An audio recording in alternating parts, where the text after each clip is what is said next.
Hello, everyone. Thank you so much for joining me for part 4 of what we're calling an Introduction to Black Church History. Introduction to Black Church History. Each time I begin this, I want to begin with scripture, but for those who are just watching for the first time, welcome. Thank you so much for actually tuning into this. The reason we are doing this is kind of in honor of Black History Month. Every day we're sharing a little bit on Black church history to help you who are watching learn a little bit more about Black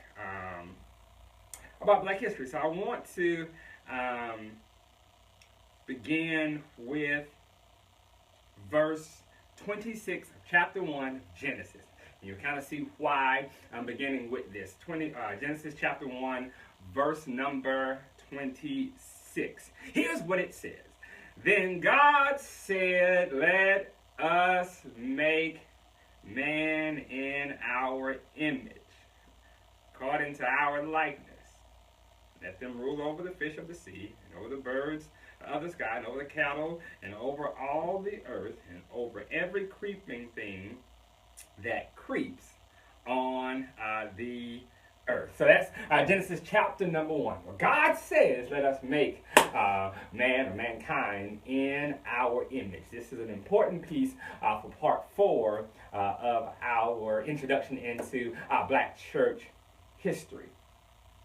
One of the reasons why white Christians, we shared in part 1 that Christianity had definitely been on the east coast of Africa, but in the around 1400, 1440 or so, Portuguese sailors went up the west coast of Africa.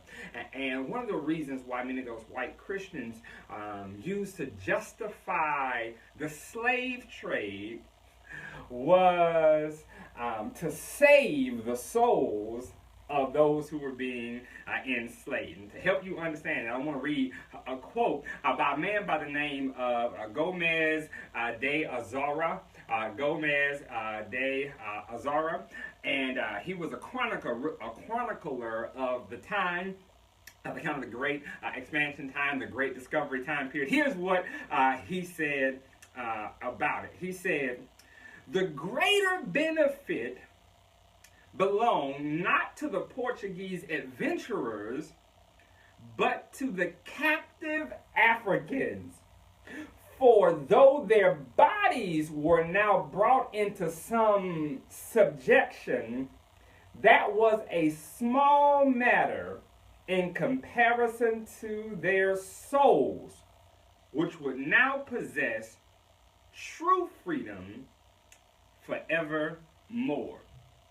This is important because England, Spain, France, Portugal, even the Netherlands, they all said that one of the reasons they need to colonize really the world was for missionary purposes.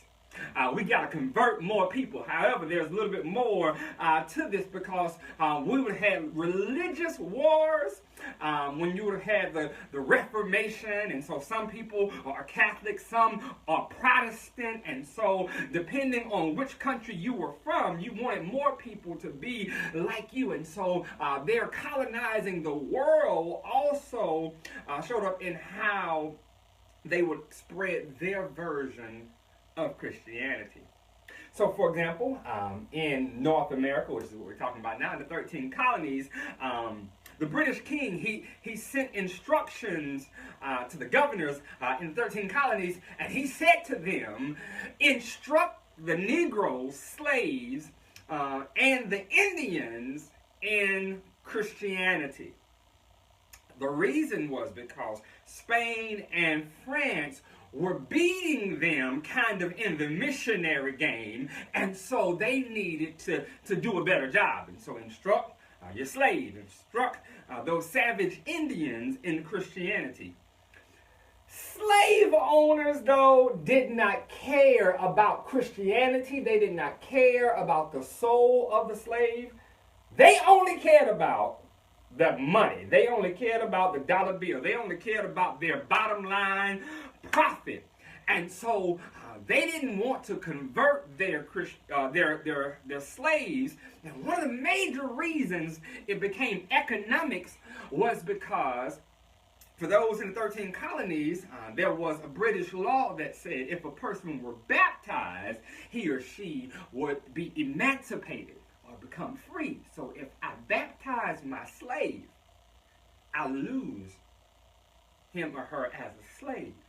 And I lose the profitability of this person. And so they rebelled against baptizing or converting slaves because they felt like if I baptized them, they would be emancipated. That's the slave owner.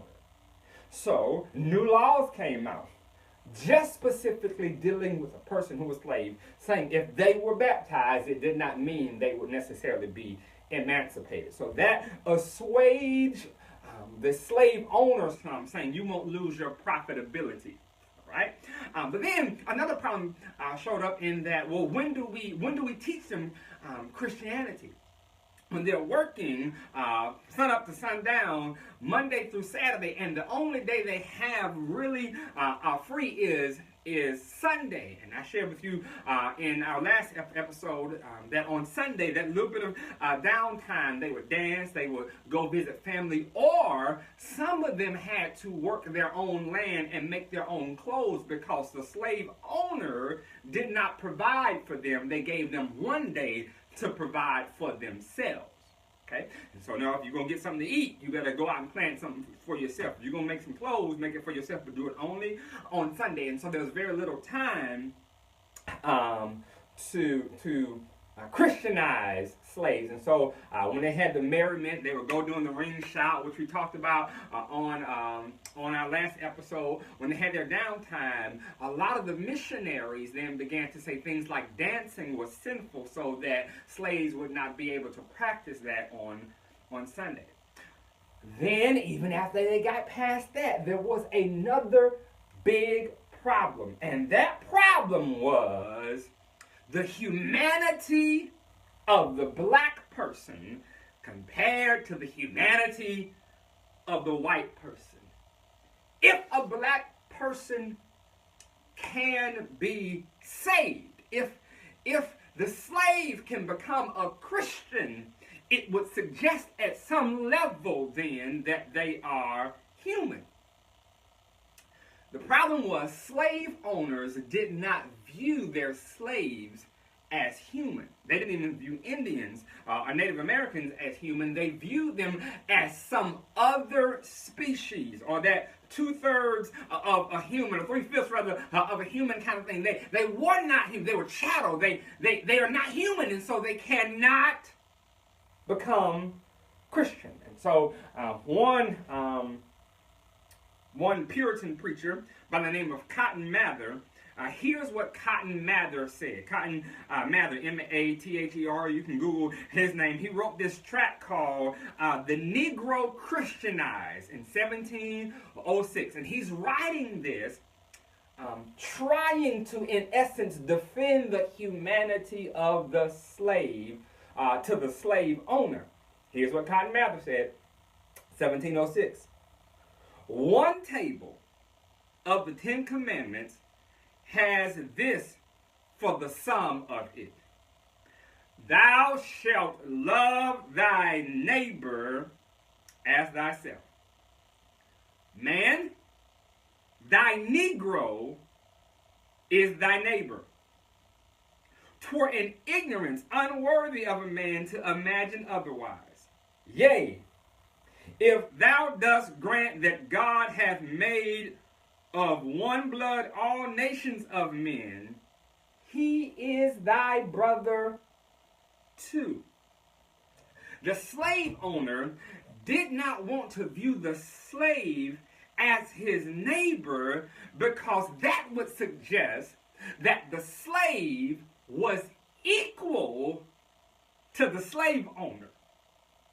And so that also became a challenge. And this is then when missionaries had to come up with a new way of Christianizing the slave, or at least a new reason for allowing or assuaging the issues with the slave owner, a new reason to get to the slave. And so the missionaries then came up with a plan that said a Christian slave would be a better slave.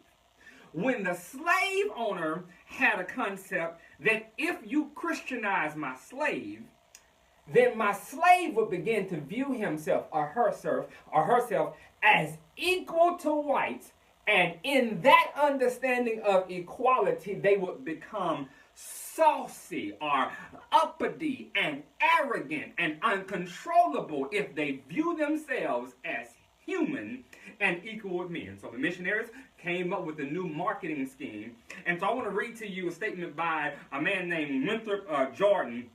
This is kind of how he described what the missionaries did in his book, White Over Black. He said this: these clergymen had been forced by circumstance of racial slavery in America into propagating the gospel by presenting it as an attractive device for slave control.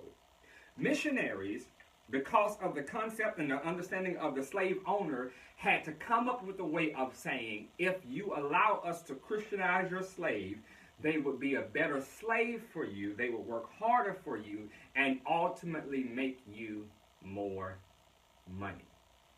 This is important because here we can see with the missionary who are trying to Christianize slaves and the slave owner, there was a disconnect.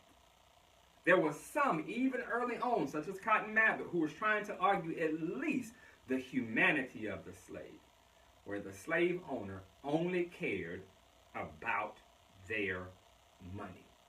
Now, this leads us into what's called the invisible institution. We're kind of creeping into that now in how black slaves practice their Christianity when some slave owners never wanted their slaves to be Christians.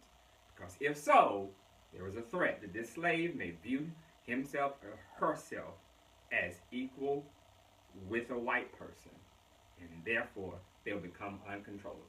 All right, that's it for today. I generally try to keep these 10 or 15 minutes. If this has been helpful for you, just part 4 of it. If you missed some other parts, go back.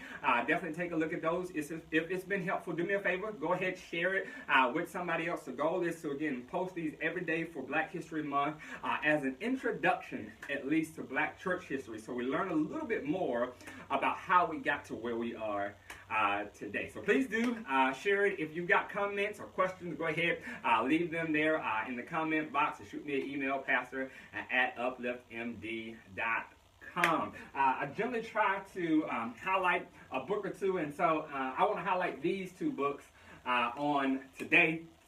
This one is called Black Religion, Black Theology, the collected essays of J.D. Otis Roberts. I mentioned him to you once before, and this one is called Risk of Faith, the Emergence of Black Liberation Theology by James Cone.